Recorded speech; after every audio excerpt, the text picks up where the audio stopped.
The most devastating sentence of my life was delivered not in a scream, but over the clink of wine glasses at a dinner I had organized to celebrate myself. My name is Lena, and this is the story of how my parents looked at me on the night of my greatest achievement and told me they wished I had never been born. It's also the story of how I granted that wish, vanishing from their world to build one where I was finally completely seen. Has a single moment ever redefined your entire existence? Has a word, a glance, a sentence from someone who was supposed to love you shattered the person you thought you were? If you understand that feeling, then you know why I had to do what I did. This story is for everyone who has ever been made to feel like a supporting character in their own life. The restaurant, the Gilded Quill, was a temple of quiet ambition. Dark wood, soft leather, the air thick with the scent of old money and new deals. I had chosen it. I had reserved the private library room, its walls lined with fake, leather-bound books. I'd paid for every detail: the seasonal tasting menu, the paired wines, the floral arrangements of white orchids and deep green eucalyptus.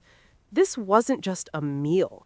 It was a monument, a testament to 6 years of brutal, unrelenting work to earn a master's in data science and an MBA simultaneously, a victory I had clawed for with my own hands.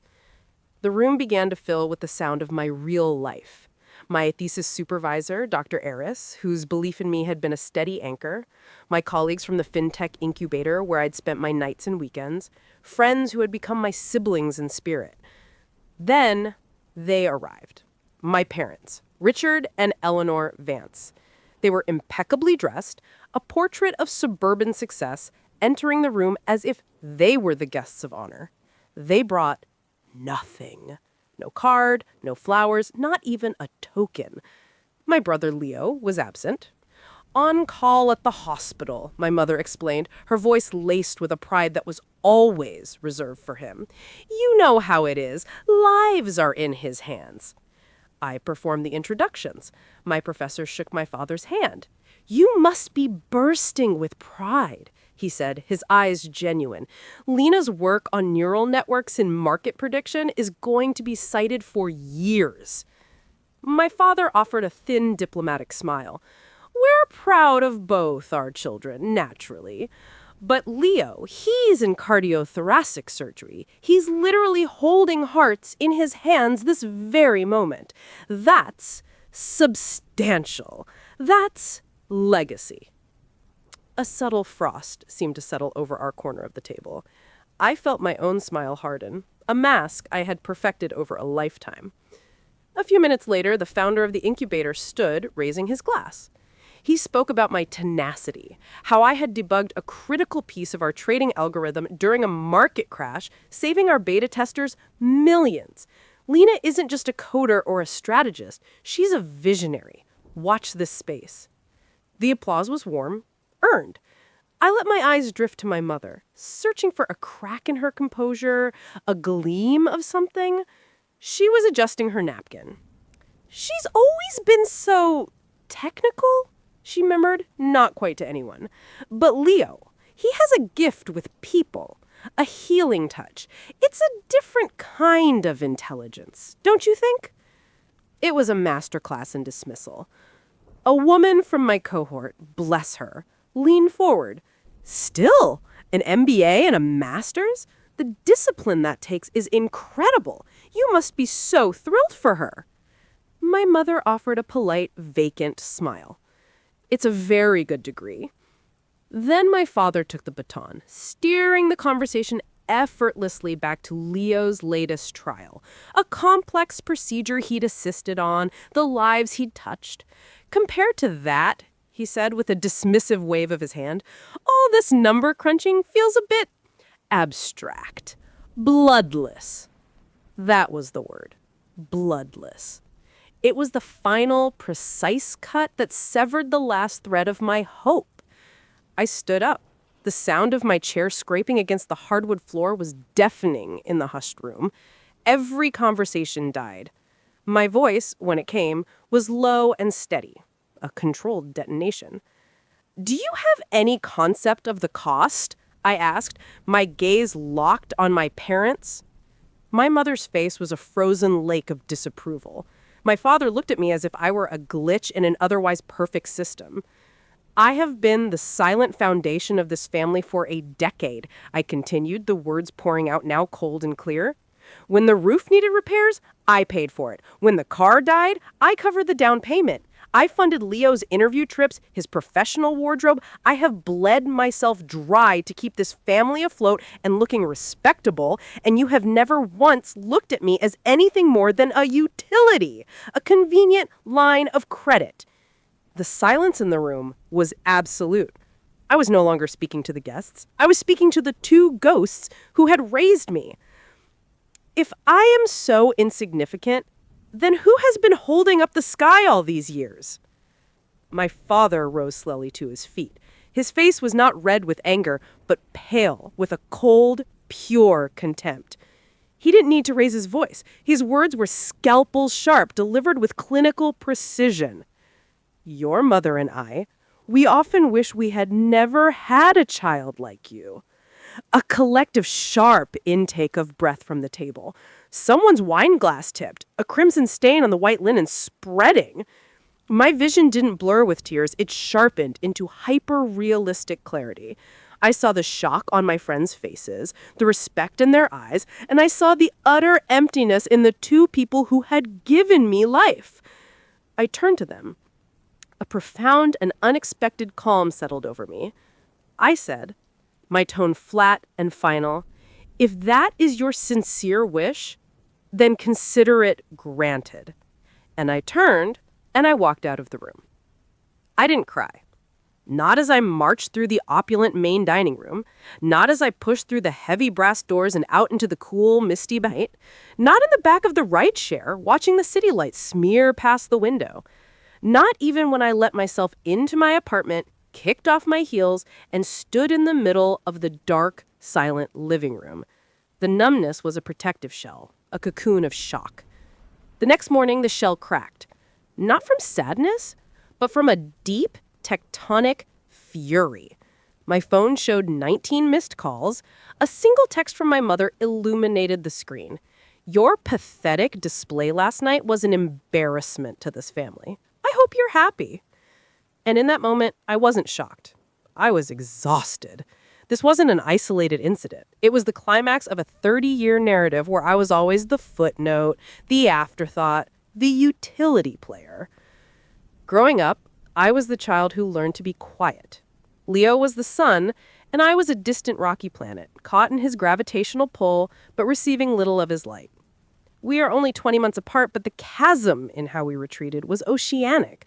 Leo had soccer tournaments with custom jerseys. I had a library card. He had birthday parties with magicians and bounce houses. I once had a cake where the baker, misreading my mother's handwriting, wrote, "Happy birthday, Lone." They'd all laughed. It was a funny story. So I laughed too, because smiling was safer than crying. I learned with the sharp intuition of a child that my achievements only mattered if they could be used as a frame for Leo's. When I won a full scholarship to university, the news was met with a distracted, "That's nice, dear. Leo didn't get his first choice placement. We need to write an appeal." Their mantra was practical impact. Impact, it seemed, was only measurable in saved lives, not in built systems or solved equations. But I didn't stop. I mistook their indifference for a challenge.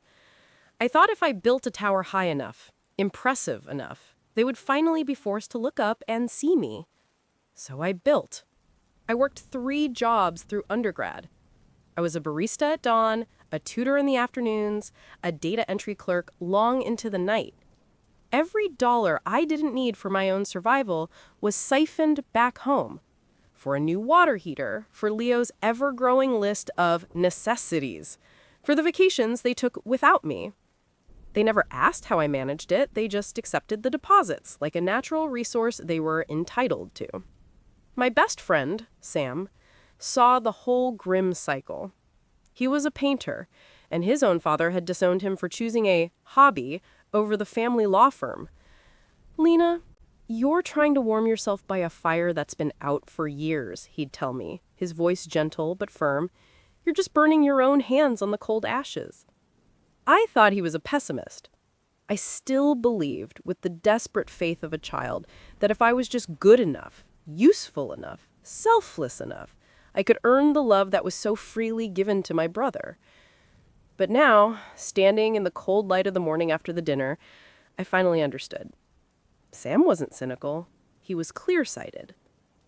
That afternoon, he called. I didn't pick up, but I listened to his voicemail 3 times in a row. "Lena, I am so damn proud of you. Not for yelling, but for leaving. Call me when you're ready to start living for yourself." I wasn't ready to talk, not yet. The wound was too fresh, too raw. But a fundamental shift was occurring deep within me. The fragile hope that had sustained me, the hope that one day they would turn and see me, had not just been broken, it had been incinerated. And in its ashes, a new, harder question was forming. What if freedom isn't about being loved, but about no longer needing the love that was always conditional? I didn't take much from my old apartment. Just my clothes, my laptops, my hard drives, a box of books I actually loved, and that one photograph of Sam and me from our graduation sitting on the steps of the lecture hall, squinting against the sun, our futures a blank, hopeful slate. That was before I learned to conflate love with labor. I moved into a studio apartment in a neighborhood of converted factories. It was raw space. Exposed brick, concrete floors, a wall of windows looking out over railway tracks and the distant glitter of the downtown core. It was empty, echoing, and utterly mine. Paid for with my own sweat, decorated with my own silence. The first night, I slept on a mattress on the floor, wrapped in a duvet. I lay awake for hours listening to the unfamiliar sounds of the building settling, the distant rumble of a train. At first, the silence felt like loneliness, but as the night deepened, I began to recognize it for what it was. Not an absence, but a presence. The presence of peace. The next morning, I made coffee and opened my banking app. 3 automatic transfers were scheduled for that day. 1 to my parents' joint account for household expenses, 1 to a loan I had taken out for Leo, and 1 to my mother's personal credit card. My finger hovered over the cancel all button. A lifetime of conditioning screamed in my head, "This is your duty. This is what family does. You'll regret this." I took a deep breath, tasting the bitter coffee and the clean, free air of my new home. I clicked the button. A physical tremor vibrated through my hand, followed immediately by a sensation of weightlessness in my chest. It was done. No email, no text, no explanation. Just enough. The weeks that followed were a lesson in deliberate living. I built a routine that had nothing to do with anyone's expectations, but my own. At the incubator, I was given lead on a massive project for a European bank, an AI-driven risk assessment tool.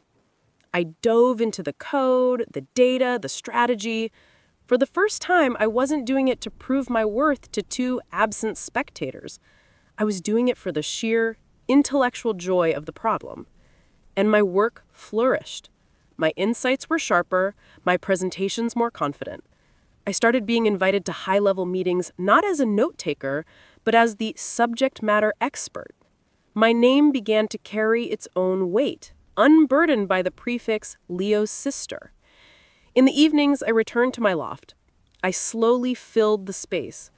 A large, comfortable sofa the color of storm clouds, a bookshelf made from reclaimed wood that I assembled myself, filling it with novels and art books. I bought plants, a snake plant, a pothos, resilient things that thrived on neglect. I cooked simple meals for one, listening to podcasts or just the quiet hum of the city. It felt indulgent. It felt rebellious. It felt like coming home to myself. Sam came over one Saturday, arriving with a 6-pack of craft beer and a bag of greasy, delicious burgers. "So," he said, stepping inside and looking around, "the fortress of solitude. How's the air in here?" I grinned. "Clean. It's very, very clean." We sat on the floor, surrounded by half-unpacked boxes, eating and talking. For a few hours, it was easy. We reminisced about stupid things from college, the times before the weight of family duty had settled so heavily on my shoulders. I like this, he said, gesturing around with the sparse space with his bottle. It feels honest. It feels like you. I'm still figuring out what me is, I admitted, wiping ketchup from my chin. He raised his bottle. Here's to the figuring. We clinked, and I felt a small, warm ember glow to life in the center of my chest. It wasn't the roaring fire of validation I'd always sought. It was quieter, more stable, self-possession. Later, as I was tidying up, my phone buzzed on the counter. Mom? Then a minute later, Dad. No voicemails, just a string of missed calls, one after another, a digital siege. I didn't answer. I didn't feel the familiar lurch of anxiety, the compulsive need to fix whatever was wrong. Instead, I picked up the phone, turned it to silent, and placed it face down in a drawer. They had always demanded my silence. Now I was giving it to them, and they were finally hearing how loud it could be. His future? I asked, letting the pronoun hang in the air between us. Or the future you've built your entire identity on. Don't be spiteful, Lena, my mother snapped, her composure cracking. This is your brother we're talking about. A short, harsh laugh escaped me. My brother? For 10 years, I have subsidized this family. I paid the bills you couldn't. I funded his dreams.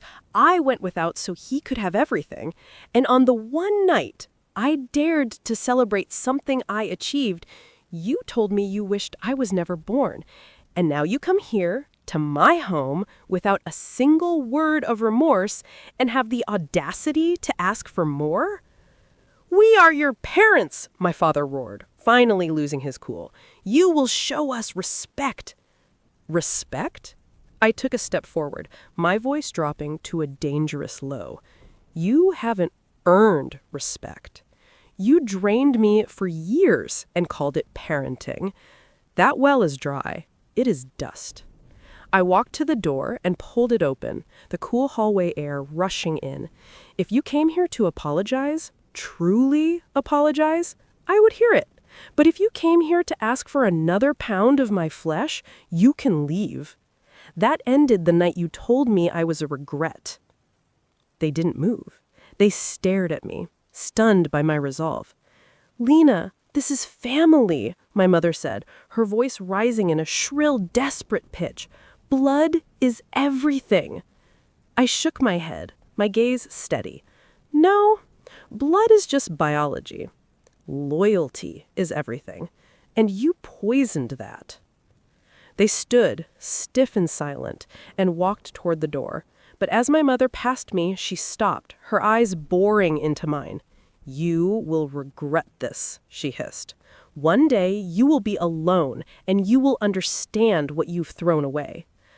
I held her gaze, feeling nothing but a clean, cold certainty. I already have a family, I said quietly. It just doesn't include you. I closed the door. The latch clicked into place with a sound of profound finality, and for the first time, I felt no guilt, no second-guessing, no fear, just space. Empty, clean, free space.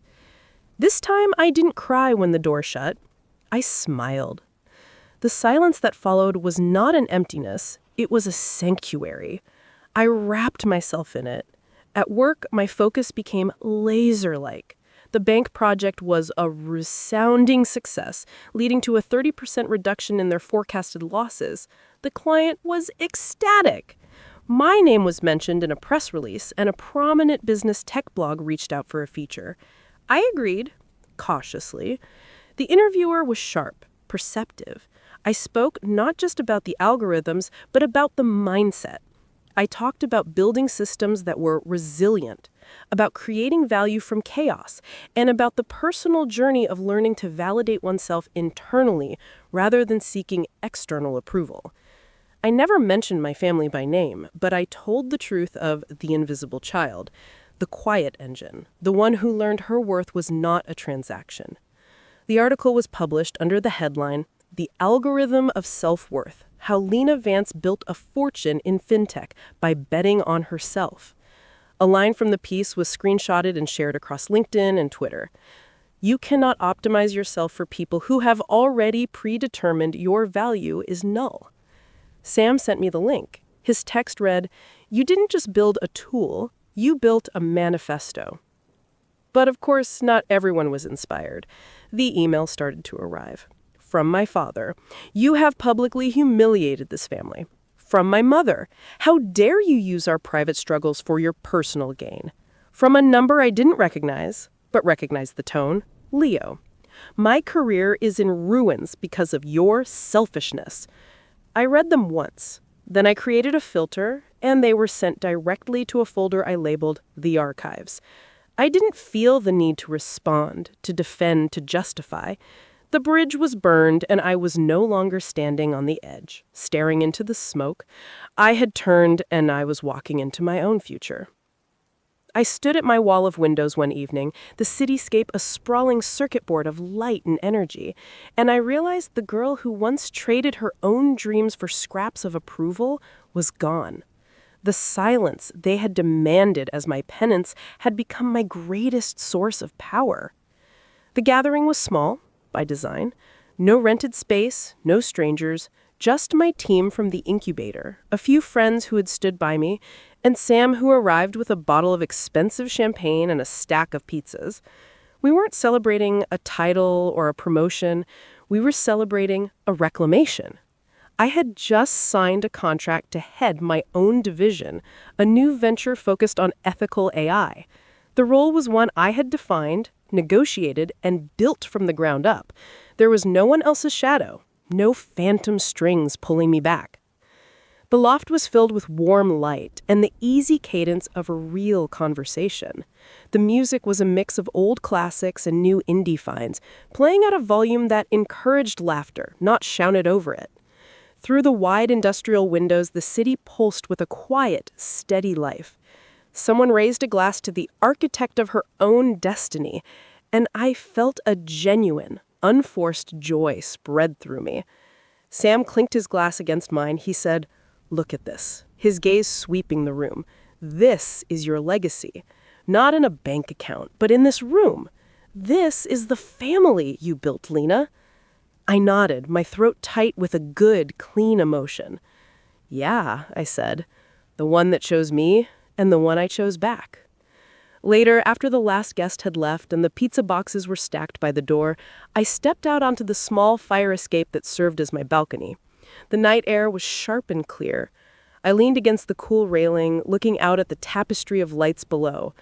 I thought about the long, winding road that had led me here, the sacrifices made in the dark, the years of giving until I was a hollow shell. The dinner, the words that had once felt like a death sentence. But I also thought of the first silent night in this apartment, the first project I led purely for the love of the work, the first time someone said they were proud of me, and I realized, with a shock, that I was already proud of myself. And I understood something fundamental. You don't get to choose the family you were born into, but you hold absolute power over the story you tell about it and the family you build around you. Love that comes with a price tag isn't love, it's a transaction. And the most liberating moment of your life is when you decide to stop paying for it. Inside, my phone lit up on the kitchen counter. Another message. This one was from a young woman I'd never met, a data scientist who read the article.